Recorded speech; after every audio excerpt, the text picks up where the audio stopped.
So ayun, sa side din, natanggal na natin yung filter ng injector. Ito po yun. Medyo malinis pa naman, pero mas maganda, papalitan na natin. Yung papalit natin, ito.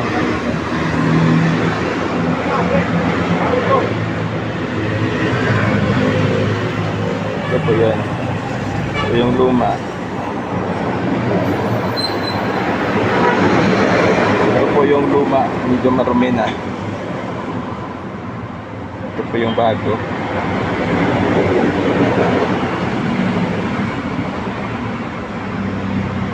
Okay pa naman to, pero papalitan na lang natin kasi meron naman tayong bago. So ito na lang, kaysa mag-cleaning tayo, ganun din yung gagastusin. Saka mas mahigit to kasi maganda to. Ito na po yung pagkabit. Okay na lang. Ilang. Hindi na. Okay na yan.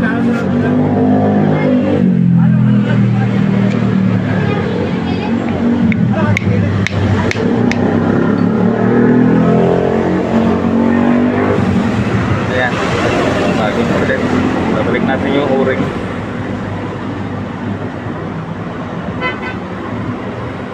Ito yung luma. Ito yung bago.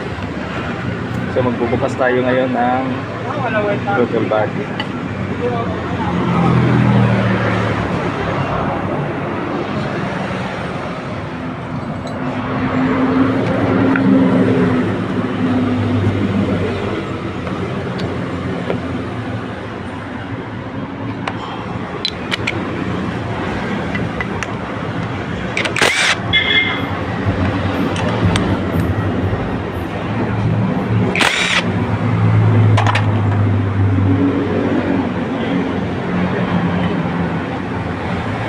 So mas maganda talaga pag may tagahawak at isa-isa natin yung mga gagawin natin.